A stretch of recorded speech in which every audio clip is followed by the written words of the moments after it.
So recently, I've seen a lot of these videos where people make computers on a budget, and I've started to wonder, what really does the word budget mean? I wanted to make a budget PC building video myself, but I didn't know what price range I would choose to fit the word budget. So I decided to choose the very low amount of just 60 euros. So I immediately went onto eBay and I started looking through the different listings for computers. My plan was to partition my budget between a computer, a SSD if needed, and also a graphics card, because without a graphics card, these older computers are probably not going to be doing any kind of gaming. After a long time searching eBay, I ended up with this system. It's an HP RP5 5810 office computer. It has an Intel Core i5 4570S, and it came with a 500GB hard drive and 8GB of RAM.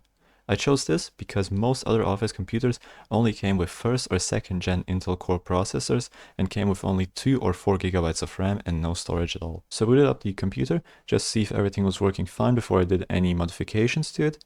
And it did end up booting fine. It even came with an activated version of Windows 10. And it also had a small upgrade. It had an SSHD instead of a normal HDD drive, which means that it is a bit faster. So the first upgrade which I did to the computer is installing a 64GB SSD that I got for 10 euros off of eBay. Now, I didn't want to leave the SSD just hanging around in the case, so I just decided to use some double-sided tape to tape it onto the case of the computer. So the first GPU which I ordered arrived broken, so I had to return it and get my money back and then order a new one. So I had to postpone this video for about 3 weeks, but now I have a new graphics card, which is the Radeon HD 8570 2GB version. So the first thing which I had to do was remove the GPU bracket, as the graphics card was low profile but the bracket was a high profile one. Then I had to find out which PCI Express slot to use, as there were multiple options to choose from. I ended up finding the motherboard's manual and found out that the best one to use is the black PCI Express slot, as it is the full X16 PCI Express slot. And finally, it was time to boot it up, install a screen recording software, and test out some games. So, as soon as the computer started up, the next step was to install the Firefox browser and also remove Edge, and then go on and optimize the computer by turning the computer to the highest performance option and also installing Atlas OS to get the most amount of performance out of this Windows 10 installation. So the first game we're going to test is Minecraft. Now, Minecraft is the only game where I use the Fraps FPS counter, so it will change in the later games. Sorry for that. But anyway, the game ran at around 120 FPS, which is pretty good. And this was using the Sodium mod at 1080p and with VSync enabled. So with VSync disabled, it should have been even higher than 120 FPS. But while the chunks were loading, the FPS did sometimes come down to like 80 FPS. Now on to the next game, which is Roblox. And Roblox was honestly saying just being a piece of shit, because it wouldn't let me run any software to get the FPS because of their new stupid anti-cheat, which doesn't allow FPS software. Next up, I wanted to try out CS2, but CS2 just wouldn't start, so the next best thing was CS Source. And CS Source actually did pretty well, staying between 80 and 100 FPS, which in my opinion is a very playable experience. So you can actually have an enjoyable experience playing on this PC. And I think that in public matches instead of bot matches, you would have a bit more FPS, because in bot matches, your CPU has to control the bots. So the next game which I played was Valorant. I have never played this game before, and I don't think I ever will, because I'm not really enjoying it right now either.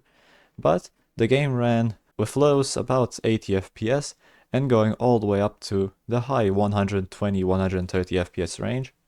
I think that if you would lower the resolution down to a 900p instead of 1080p, that would be even a bit better than that.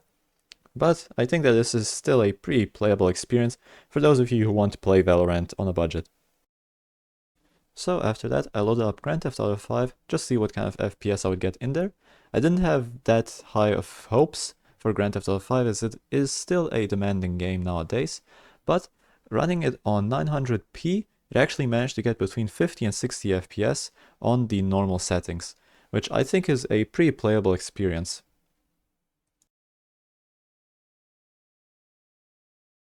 After Grand Theft Auto 5, I decided to test Grand Theft Auto 4, and Grand Theft Auto 4 is actually a bit more demanding than Grand Theft Auto 5, and on the 900p resolution, on low settings, I was able to get around 40 FPS, which I would say it is a playable experience. You know, the original PlayStation 3 and Xbox 360 versions of the game ran on 30 FPS, which is even lower. But you can't quite see that it is low settings. So the final game which I tested was Grand Theft Auto San Andreas, which had this weird flickering inside of the recording, but not inside the actual game. But on 1080p, Grand Theft Auto San Andreas was a very playable experience, staying between 100 and 150 FPS all the time. Now, I'm not sure what caused the flickering in the recording because I didn't experience the flickering while playing the game itself. So I'm very sorry for the flickering. But yeah, you could play through the entire Grand Theft Auto storyline on this computer, although I would recommend enabling the frame limiter because without it some physics of the game break.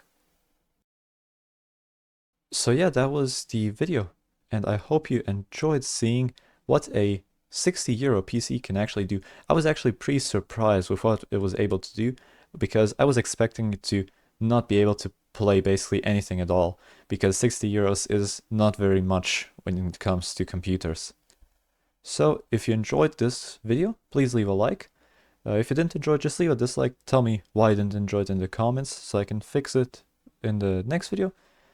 And tell me if I should make more videos like this about budget computers, because I actually enjoyed making this video. I enjoyed searching everything, although it did take a bit longer than my usual videos because I had to wait for the parts to arrive and everything. So yeah, thank you all for watching, and I hope to see you in the next video. Goodbye, everyone.